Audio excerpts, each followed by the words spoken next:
भारत के मूल निवासी जितने काले कलुटे हैं, जितने धोबी पासी खड़े कमार है, कुड़िया लोहार कहाँ सुनार, जितने लोग हैं हम लोग सगे भाई, हम लोग यहीं के मूल निवासी हैं। जो लोग, हमारे देश का नाम था पहले जम्बूद्वीप। जम्बूद्वीप के बाद जब इस देश में मुगलों का आगमन हुआ, मुगलों से पहले जब आर्यों का आगमन हुआ, जम्बूद्वीप को हटाकर इस देश का नाम आर्यावर्त कर दिया गया। आर्यावर्त के बाद जब मुगल का आगमन हुआ मेरे देश में, तो मुगलों ने आर्यावर्त को बदलकर हिंदुस्तान कर दिया। हिंदुस्तान के बाद जब 1600 ईस्वी के आसपास जब अंग्रेजों का ईस्ट इंडिया कंपनी की स्थापना हुई भारत में, जब अंग्रेज हमारे देश में आए, तब इस देश का नाम जो है इंडिया रखा गया। तो इंडिया शब्द को जो है, यही आपका सही है, इंडिया का मतलब होता है इंडस वैली सिविलाइजेशन, यानी सिंधु घाटी सभ्यता के लोग जहाँ रहते हैं उसे इंडिया कहा जाता है। इसलिए बाबा साहब ने भारतीय संविधान में लिखा कि इंडिया दैट इज भारत, यह इंडिया है जिसे भारत कहा जाता है। अभी आप लोग जानकारी नहीं है इंडिया का मतलब क्या हुआ। इंडिया इंडिया सब ये लोग हटाने की प्लान में है, इसका नाम, इस देश को नाम बदलकर फिर हिंदुस्तान करने की सोच है। इसके बारे में हमें लोगों को जानकारी, हिंदुस्तान कभी नहीं कहना चाहिए। अगर हिंदुस्तान लिखकर कहीं चिट्ठी भेज दोगे कहीं नहीं जाएगा। जब तक इंडिया का डाक टिकट नहीं लगेगा तब तक पोस्टल ऑर्डर पूरे भारत में कहीं जा ही नहीं सकता। और हिंदुस्तान लिख के भेज दो, कहीं जाएगा?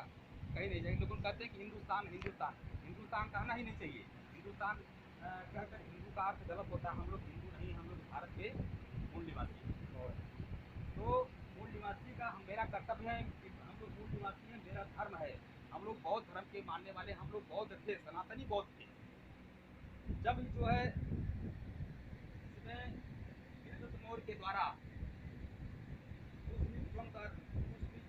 द्वारा मौर्य वंश के 10वें शासक हिरदत्त मौर्य की, उसी के सेनापति द्वारा जब धोखे से उसकी हत्या कर दी गई, तब इस देश और बौद्धों को सर को कटवा दिया गया। इनके सर को कटवा कर इसी अयोध्या में सरयू नदी में इतना बहावा दिया गया, उस नदी का नाम पड़ गया सरयू।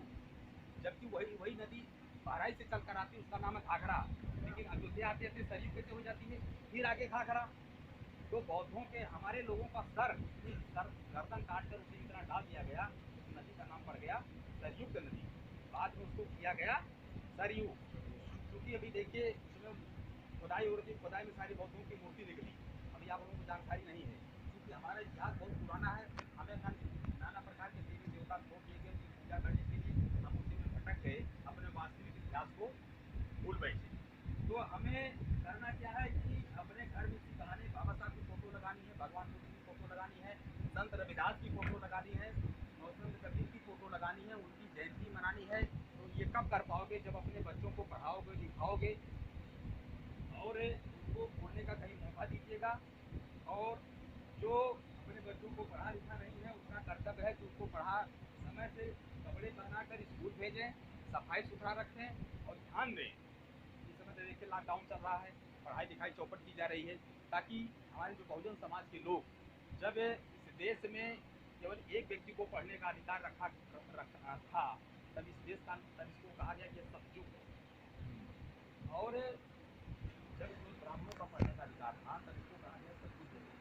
जब इसमें कुछ दिन के बाद जब ठाकुरों को पढ़ने का अधिकार मिला, तब कहा द्वापर आ गया। उसके बाद तीसरे नंबर पर जब बनिया को पढ़ने का अधिकार मिला, तब कहें तब ये त्रेता युग आ गया। त्रेता युग के बाद जब चौथे वर्ण का हो, जब बाबा साहब का जन्म होता है, इधर जो है जब ये संघर्ष करते हैं, जब हमें आपको पढ़ने का अधिकार बाबा साहब ने अपनी कलम से दिया, तब ये लोग कहते हैं जब कलयुग आ गया। इसी को कलयुग मतलब कि कलम का युग, कलम कि बाबा साहब के लिखा हुआ संविधान से देश चल रहा है, किसी देवी देवता भगवान भगवती की देन नहीं है। देश में देखिए कोरोना वायरस फैला है, सारे मंदिर मस्जिद बंद है, ये देश संविधान से चल रहा है कि नहीं? तो भगवान बुद्ध ने कहा, जब इंसान खुद को डरने लगे, अपने को डर कर छिपने लगे और बचने लगे, तब समझ लेना कि दुनिया में भगवान नहीं। लोग कहते हैं कि सब कुछ भगवान की मर्जी से होता है, सब कुछ भगवान करते हैं। जब तो सब कुछ भगवान करते हैं तो क्यों लोग डर रहे हो, क्यों लोग मास्क लगा रहे हो? कहा कि दवाइयाँ क्यों हो रही, क्यों लोग डॉक्टर के पास भागते जा रहे हो? जब सब कुछ उन्हीं की लिखा पढ़ा है, मंदिर में तब ऐसा क्यों कर रहे हो? ऐसा कुछ नहीं है, दुनिया में कोई नहीं है। जो कुछ है भगवान बुद्ध के सील को आप पढ़िए, सील का अगर पालन करिए। जैसे अगर सील को गलत करेंगे, देखिए आसाराम को देखिए, आसाराम को लोग बाबा मानते थे, यही भी इनका भी मठ बना, दुनिया पूरा मठ बना है। आज देखिए वो जेल में है। और एक और पंजाब में उनका कौन, राम रहीम। राम रहीम को देखिए, जब संविधान का चाबुक चला उनके पास भी लोग तमाम पुजारी लोग जाते थे, पूजा करते थे। आज देखिए जेल की सलाखों में पड़े नहीं पड़े, चुने उन्होंने सिर को तोड़ा। तो जब जो भी व्यक्ति सिर को तोड़ देगा उसको जेल की सलाखों में जाना पड़ेगा बाबा साहब बनाए संविधान की व्यवस्था के तहत। तो साथियों की हम थोड़ा सा इसके बारे में बताएं। अब हम थोड़ा सा परिचय देते हुए एक स्वागत गीत गाते हैं और फिर अन्य वक्ता को भी लगाते हैं।